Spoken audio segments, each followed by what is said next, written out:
జై తెలుగుదేశం, జై చంద్రబాబు నాయుడు గారు, జై మోడీ, జై పవన్ కళ్యాణ్. Thank you. ఇప్పుడు ఈ విషయంలోనే మీకు అందరికీ ఒక క్లారిటీ ఇవ్వాల్సిన అవసరం ఉంది. ఈ 5 సంవత్సరాలు ఈ నియంత ఎవరైతే అహంకారిగా ఈ రాష్ట్రంలో ముఖ్యమంత్రి అయ్యాడో అధికార దుర్వినియోగం చేసి ప్రజా సమస్యలపైన ఎవరైనా నోరెత్తే వాళ్ళ నోరు మూయించే పని చేశాడు. ఎవరైనా కానీ గట్టిగా మాట్లాడితే ముందు పోలీసులు పంపించేవారు, ఆ తర్వాత సిబిసిఐడిని పంపించేవారు. శనివారం అయితే ప్రొక్లైన్స్ పంపించి ఎక్కడికక్కడ వాళ్ళ ఆస్తులన్నీ కూడా ధ్వంసం చేసేవారు. శుక్రవారం సాయంత్రం అరెస్ట్ చేసి బెయిల్ కూడా రాకుండా మళ్లీ వాళ్ళని కస్టడీకి పంపించేవాళ్ళు.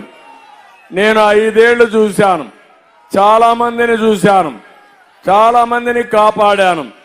కొంతమంది అయితే నేను కాపాడలేక నన్ను చేరలేక జీవితం మీద ఆశ వదులుకొని ఆత్మహత్య చేసుకునే పరిస్థితికి వచ్చారు. తమిళ్లో ఒక విషయం చెప్తున్నా మీ అందరికీ.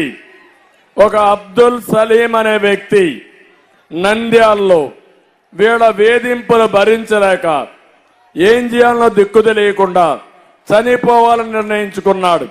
ఈ పోలీసులు భార్యను పిలిచి నీ భర్త చనిపోతే నీ కథ చూస్తావని చెప్తే భార్య భర్త ముందర బాధపడడం మొదలుపెట్టింది.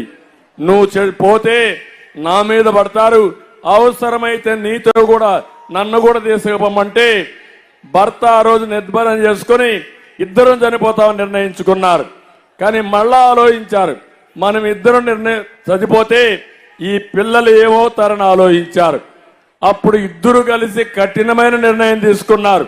నలుగురం చనిపోదామని నిర్ణయం తీసుకుని నేరుగా రైల్వే ట్రాక్ మీదకి వెళ్లి పిల్లల్ని రైల్వే ట్రాక్ గట్టేసి భార్యాభర్త అందులో పడుకొని మరణం చెందారంటే, ఆత్మహత్య చేసుకున్నారంటే తమ్ముళ్ళు ఎంత క్రూరంగా చనిపోయారో ఒక్కసారి మీరు ఆలోచించండి. అంటే మొన్నే మీరు చూశారు ఇంకొకటి, ఎక్కడైతే కడప జిల్లాలో అన్నమయ్య జిల్లాలో ఒంటిమిట్టలో సొంత ఆస్తి ఒక చేనేత కుటుంబం, ఆ ఆస్తిని వైఎస్ఆర్ కాంగ్రెస్ నాయకులు రాసేసుకున్నారు. అప్పు కట్టాలి, డబ్బులు లేవు, ఏం చేయాలని ఆలోచించాడు. ఊరూరు తిరిగాడు, అప్పులు చేశాడు, లంచాలు ఇచ్చాడు, ఎవ్వరూ కరుణించలేదు. ఇంకా జీవితంలో బతకలేమని నేరుగా పోయి రైల్వే ట్రాక్ కింద పెట్టి ట్రైన్ కింద యాక్సిడెంట్ చనిపోయాడు. దాని కింద ఆత్మహత్య చేసుకున్నాడు. ఆ వార్తని భార్య పిల్ల విషం తాగి చనిపోయారు. ముగ్గురు కూడా ఒకే కుటుంబంలో 2 నెలలకు మునుపు జరిగిందంటే మీరు ఆలోచించాలి. ఈ ప్రభుత్వం ఒక ఘోరమైన ప్రభుత్వం, నీచమైన ప్రభుత్వం, క్రూరమైన ప్రభుత్వం. కొన్ని వందల మందిని పొట్టన పెట్టుకున్న ఈ ప్రభుత్వాన్ని వదిలిపెడతారా తమ్ముళ్ళు అని మిమ్మల్ని అడుగుతున్నా. ఎంతమంది జైలుకు పోయాం, ఏమి నేరం చేశామని జైలుకు పోయాం. పేదవాళ్ళ కోసం ధరలు పెరిగితే నోరిప్పడానికి మాకు అధికారం లేదా? మీ ఆస్తులు ఎవరైనా కబ్జా చేస్తే ఇది తప్పని చెప్పడానికి మాకు హక్కు లేదా?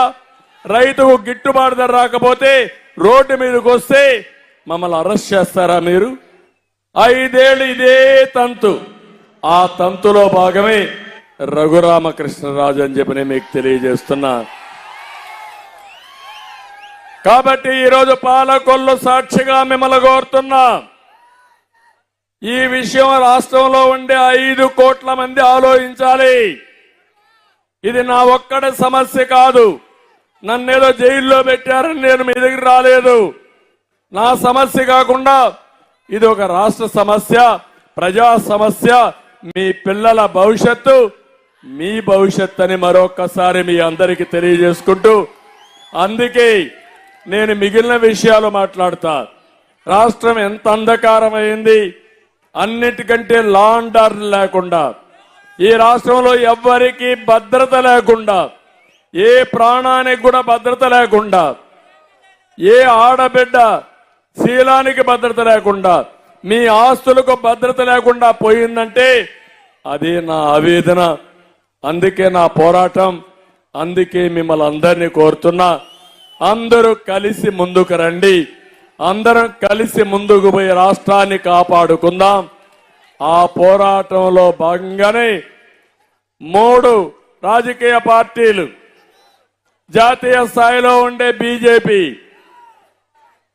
ఈరోజు రాష్ట్ర హితం కోసం రాజీ లేని పోరాటం చేస్తున్నటువంటి జనసేనాని పవన్ కళ్యాణ్ గారు, తెలుగుదేశం 3 పార్టీలు జట్టు కట్టాం. ఇది మా స్వార్థం కోసం కాదు, మీకోసం, రాష్ట్రం కోసం, భావితరాల భవిష్యత్తు కోసం. ఇది అర్థం చేసుకుని మమ్మల్ని ఆశీర్వదించమని, ఈ పొత్తును కూడా అర్థం చేసుకుని ప్రతి ఒక్కరు కూడా ముందుకు రావాల్సిందిగా